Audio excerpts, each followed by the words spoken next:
My guest today is well known in the Hollywood aerial film market.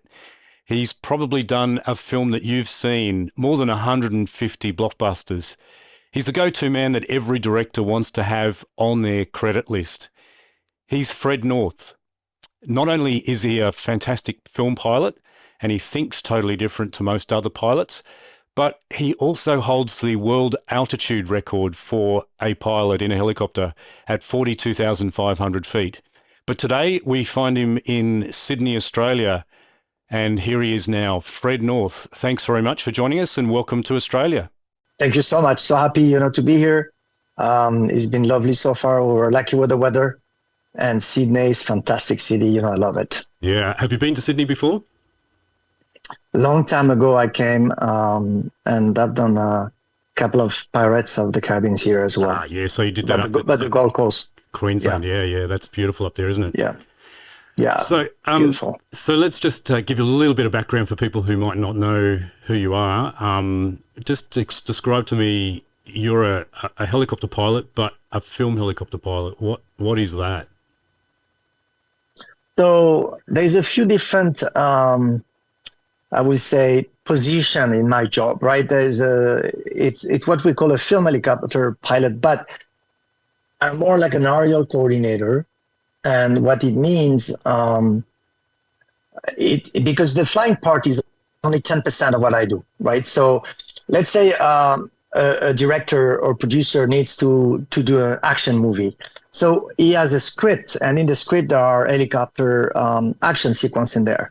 So that guy needs to have first a budget, how much it's going to cost, and then he wants to know if what's feasible and not feasible. So my job is to give them guidance as far as the numbers, how much it's going to cost, is possible to do, and two variant in this. The permits, can we, get the permits depending on the location, like Sydney or Paris or, wherever that is, and can we just technically, do it? So I do all that part, which is can be 6 months before I do the show.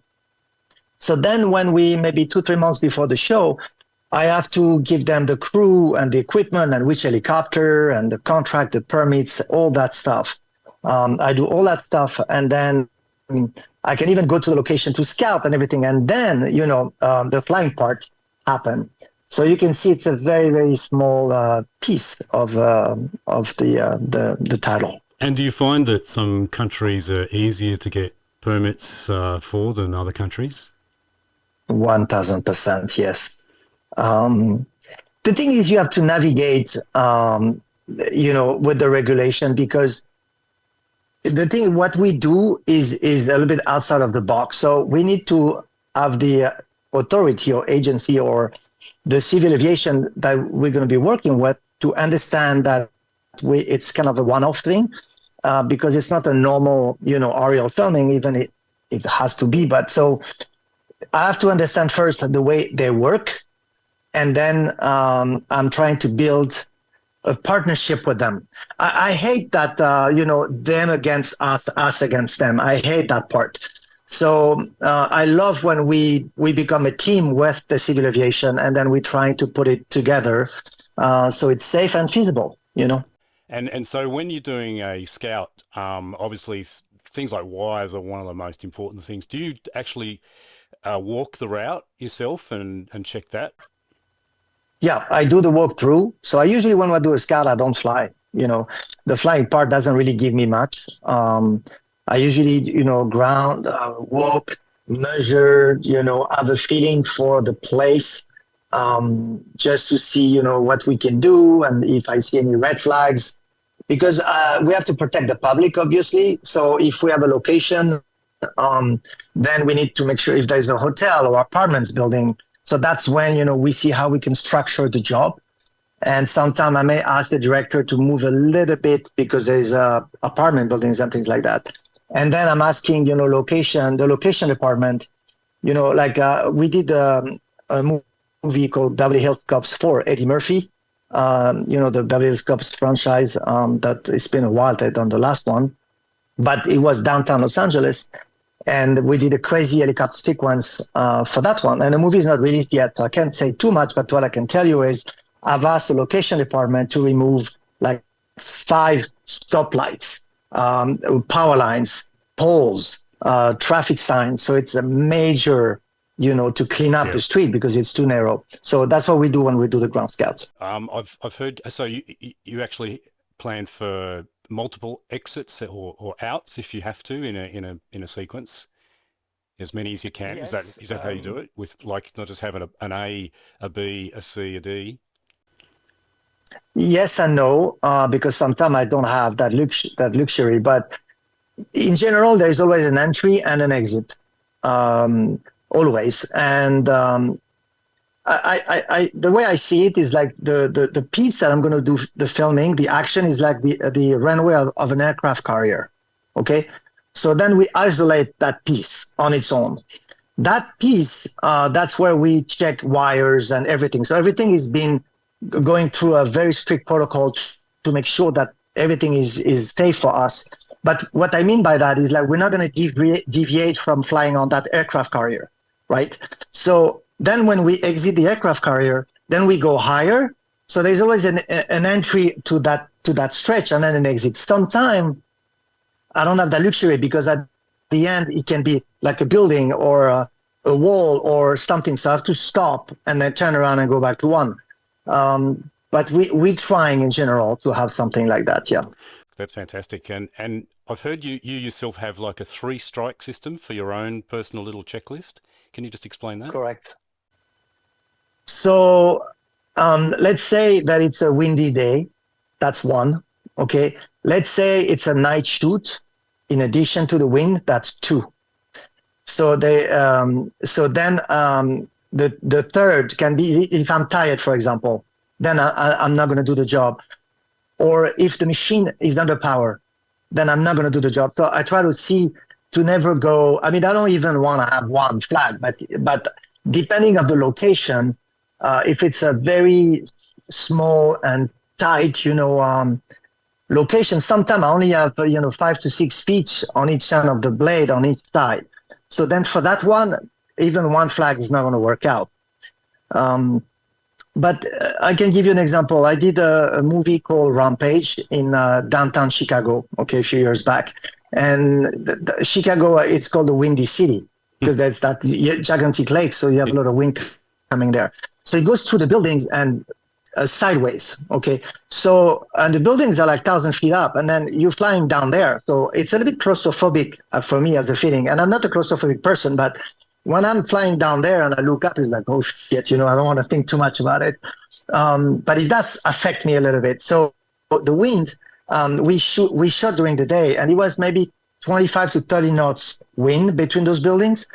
And that's almost like a 2 flags thing because it's so nasty.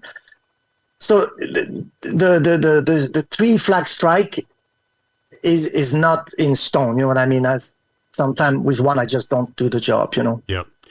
In fact, I think one of the best ones I've seen isn't a film, but it's the MTV Music Awards with The Weeknd, where you're in New York and you had an R-44 as a light ship, and you were flying around that, and that would have been tricky, challenging with the winds coming all directions, and then the other chopper. Obviously, the chopper was still, but those winds around that building would have been tricky to get around, wouldn't it? It's not just literally one wind coming from one direction, is it?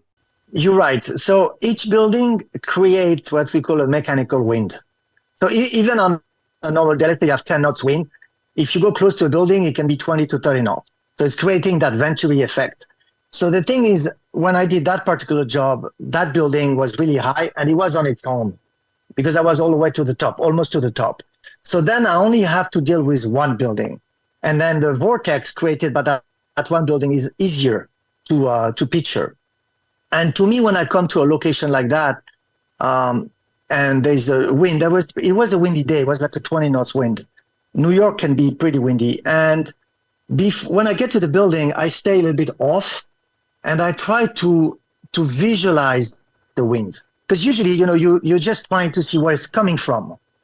But I'm trying to visualize it. I'm trying to think, okay, if it was water and it's coming from the left, what the water will do, because it's easier to see water vortex if you put a stick in the water and you see what it does.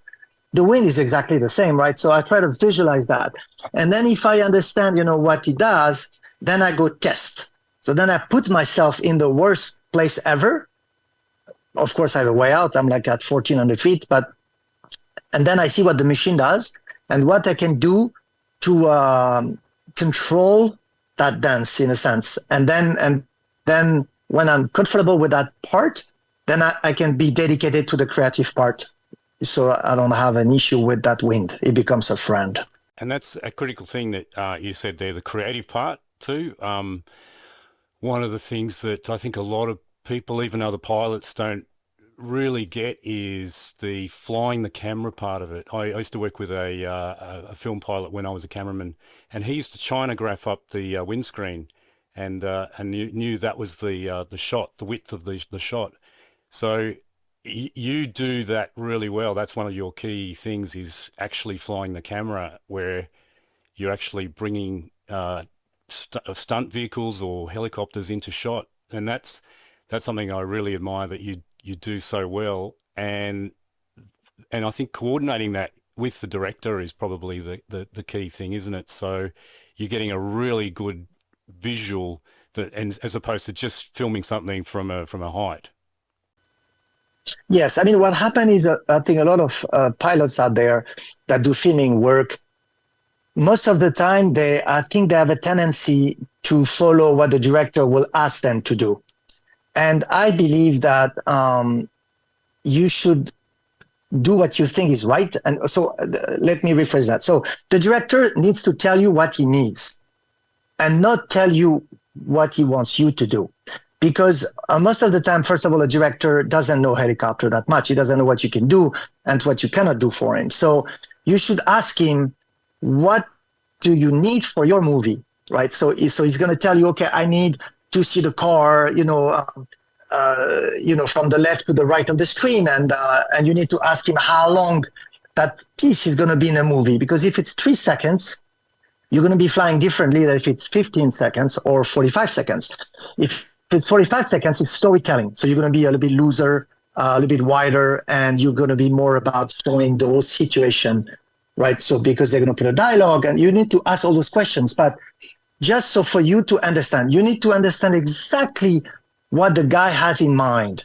And then you should fly with your heart and guts and not follow directions. Because if you understand exactly what he wants, then you're going to flow the shot. You know what I mean? You're going to leave the shot. And I think a lot of film pilots out there, if they do it that way, they're going to do way better than if, they follow the director's direction, which may not be even be right. He may tell you, stay left on the car and then do a wraparound. But how are you going to do that? It may not be the right timing, and you need to do it with your, the feeling you have. So to me, I really, really try to understand that part. And the part of flying the camera is super important. So you need to remove the helicopter out of that equation. Okay, now you're flying the camera. So you're sitting on the damn thing. All right, there is nothing in between you and the camera. And that's important for you to put that in your mind, because if you put the machine in between, now the machine is going to dictate what you can do and not do. Forget that part. You need to be comfortable enough or try to have the feeling of flying the camera. And I mean, it takes time, I have to say. I think for me, I started to have a feeling of flying the camera and forget about the helicopter at 5,000 to 6,000 hours. Now, everybody is different. So some people maybe less, some more, I don't know. But for me, it was about that number of hours to be comfortable enough to the machine just dance with me and I don't even, think about it. And that's when you can be very creative, Yeah, and one of the which things, is the key element. yeah, and one of the things you do, which I've picked up on, is the speed of the action vehicles, trying to get the action vehicles to stay at a constant speed. I learned that lesson very early on when I was one of my first ever film jobs. I was just pretty new to even flying, and I had a car going down a road, and he turned left and right, and I'm going, wow, this is just complicated, there's different speed changes. But I picked up that you Yeah, the love to get timing. a speed or the vehicles to stay at the constant speed, so then you can move around, and there's no you've set a fixed known, haven't you? If you've got an action Yeah. So vehicle at the speed. yeah, yes, you're right. It's a very important skill to have as a film pilot is sort of the timing right, because again, if the director. So first of all, I usually avoid having the director flying with us. Okay, I think it's a bad idea. It's also an exposure for him, a risk for nothing. I think it's better on the ground to give you directions. So, and I'm saying that because if the director is on board, sometimes he may give the pilot the timing, like go. But how you go fast, you go slowly, you go, so anyway, you need to take your own timing. So some pilots have that timing, which is nothing to do with helicopter. So you see and you know when you can go or you don't. Now you can practice that, of course. So you cannot have two moving parts with different speed. So if you're filming the car, that car needs to have a consistent speed. Okay, no deviation and consistent. You're going to be the moving part. So first you have to control that. Okay, so make sure the stunt driver is going to go to 80 miles an hour, not 70, not 90, 80. And I'll always insist on that. And I'm telling the guy, be careful and stay consistent. So that's the first thing. So when he does that and we do the rehearsals, then I see, so it's easy to go towards a car that is 90 degrees from you because it's easy. You can see from left to right and then you can take your timing. It's very hard to go toward, like he's coming towards you. That's harder. So yesterday I did a complicated shot for the movie I'm doing called The Fall Guy. Ryan Gosling and Emily Blunt yesterday, close to Sydney. And I cannot tell you too much, but we did a crazy thing with the car, and it was coming 80 miles an hour towards me. And when you watch the movie, you will, understand what I'm saying. But it was not easy, And we did the rehearsal 3-4 times, and 80 miles an hour coming towards you. So you really need to be 1,000% focused on that car, and then you go, And then you can adjust a little bit. But in my world, 1 second early or 1 second late is way too much. Okay, you can maybe get away with a half a second, and I'm not kidding when I say that. Yep. So I just did Fast and Furious 10, the movie, 2 months ago, and I remember I was maybe a second late, and the director, that is a good friend of mine, he said at the radio, "Fred, you were so late. What's going on? You're so late." But he's saying that like I'm 15 minutes late. But he was talking 1 second. But that 1 second, and I knew I was late, but you need a little bit. So the film pilot out there, they should try to master that because it's a key element. And I think that's the key with a pilot physically looking at the scene as opposed to a drone, where drones are good, and I've done some drone work as well to fill in some time. But that's the key, isn't it? That you can actually see the timing because you're physically looking at what's happening, isn't it? No, I mean, going to that, that question, and a lot of pilots, of course, asking me. And for me, drones and helicopters are absolutely not the same tool. And there's many, many reasons. First of all, flying a drone, it's not easy at all. A camera drone is very complicated for the crew. I would say it's easier for me to fly my helicopter and be in contact with the elements, the outside elements, versus being detached. I mean, I could not even envision how I would do that, being detached and having my helicopter on a remote. So to those guys, I'll say, hats off, because it's not easy. That's the first thing. The second is, for me, a camera drone, so at about 5-6 feet wide, for me, those guys, they tell the action. They don't create the action. It's a big difference there. With the camera helicopter, we create action. Why? Because we have the energy, the timing, we see, we move, and we go in between obstacles because we have a visual, we have the 3D awareness, and all that stuff. When a drone, usually it can't go, like slaloming, and because he can't see. You can only see in front of him through a monitor. When for me, I look to the left, I see an opening, I go there, and then so for me, the drone, it's not the same thing. And each time, since a few years now, each time I do an action sequence, there's a drone with me. We're flying both, but we're getting two different elements. So we need both of them. But if you try to replace one with the other, yep, you're going to fail. I mean, people always say, why you don't use the drone? It's safer and everything. It's a little bit silly thing to say because it's nothing to do with safety. We're going to make our operation safe regardless what we're going to be doing. Um, the drone is not going to be used to replace the camera chopper. It's just because or they don't have the money, or it's just a POV, Yep. point of view of the shot.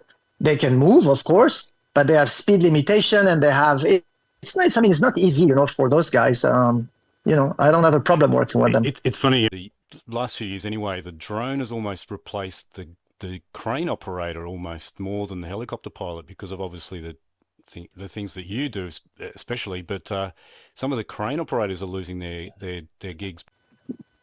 A little bit, but I Mm. would say again, on a big movie, you're gonna have a crane and you're gonna have a drone and you're gonna have Yep. a camera chopper. I think yes, it's true for maybe some lower budget show, but to me, like I don't lose anything for drones because Yep. I'm not in that arena. So if a TV show is going to use a drone, they would have never used a helicopter. So the drone allow them to have aerial, work, which is great because now they have a higher, point of view, which they would not have otherwise. So, for me, it didn't affect, but for the crane, maybe a little bit. Yeah. I don't think on big shows, maybe smaller ones. And so your weapon of choice is the AS350, or we call it here the squirrel, or you Cyril, I think you call it in France. Um, We it, call it écureuil, which is quick. Acura, yeah, Yes. we call it the squirrel, and I think in the States they call it the A-Star. So Yeah. why have you chosen the AS350? What do you love about that helicopter that gets you to do the film work that or is the tool that you like to use?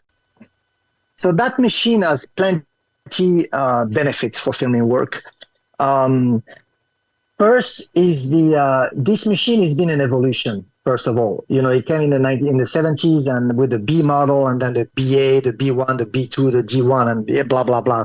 And now B3E, and it's kind of the at the end of its evolution as far as what they mastered the machine. So now it's really an amazing product. When it came out in the 70s, it was a great machine, but it was underpowered. And it was amazing back then, but for what we do today. So what I love about it is, so let's start on the inside. I love the flat cabin floor. I don't like the cabin floor that is like a bathtub, because the flat cabin floor allows us, first of all, when you are on the ground and you're prepping the machine, it's so easy to put equipment. Everything stays in place. You have plenty hard points everywhere, and that flat floor. I remove my co-pilot seat when I do filming work for CG reason and for visibility reason. That machine, because the French, helicopter is clockwise rotor system, then the machine, the torque wants you to go to the left. So that's why I remove the co-pilot seat so I can have a visual when I crab left. What I love with this machine is the balance of the blade and the airframe. The fact that the blades are really close to the airframe, it's very compact. So if I go sideways super fast, the blades doesn't pull me down like other machine that it's sitting way higher. So I really like that the fact that it's compact going sideways. I also love the vertical fin in the back. The tail is so small that I can go super fast, crabbing. So I can go to the left about 100 miles an hour, almost 100 knots to the left, and about 60 knots to the right. And that's because that fin is so narrow that there's not a lot of drag. And after the tail rotor authority is amazing in that machine. For me, there is no LT. There is no. I can see pilot always like, oh, how you're not afraid of, LTE and lost photo effectiveness, and never been an issue. I mean, it's an amazing machine. And the last thing I'm going to say is that aircraft will tell you before going into trouble. Yep. You're going to feel the vibration. It's going to tell you, I don't like what you're doing before, you are in deep shit. So I love this machine. It's talking to me, and I'm talking to her. So we're good partners for each other. I hear that you also sometimes fly barefoot some of the times, and is that to get the Yeah. feel of Yeah. the pedals? Correct. It's not just the panels. Is So what happened is you want to remove everything that it can be between you and the machine. Okay, so to connect and be one with the aircraft. And I know it's a cliche when we say that to be one with the aircraft, but how do you become one with the aircraft? So to me, it's time, of course.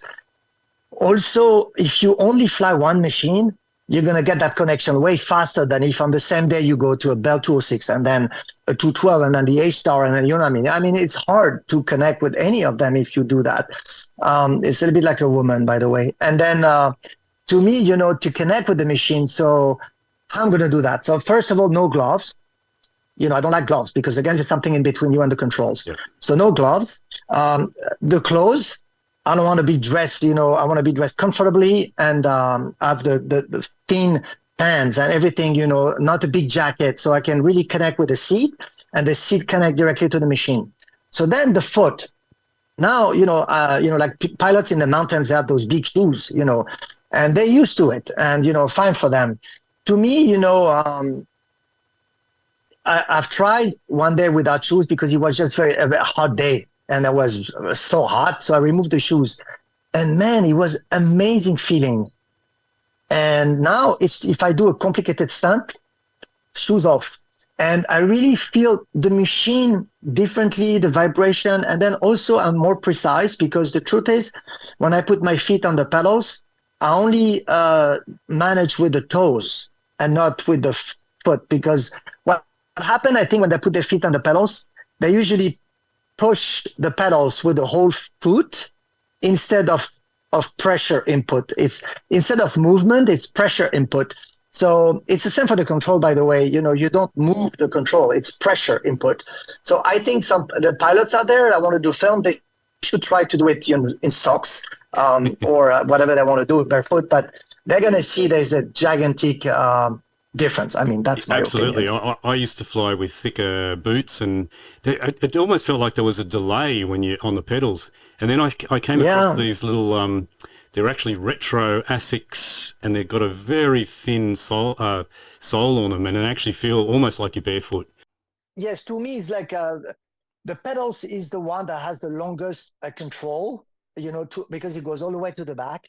And so you're going to get a lot of vibration and feeling because it's the whole machine Yeah, there. And to me, if you press a control, so there's different way to manage the control. If you just push, it's a reaction, the machine react. But to me, you need a feedback from that control. So if you put pressure, you need to understand the feedback from that control, and you won't be able to feel that if you have too much thickness in between. So yeah, you need to find the right shoes for you or the right feeling for it. perfect. Yeah, that's absolutely that's a great tip.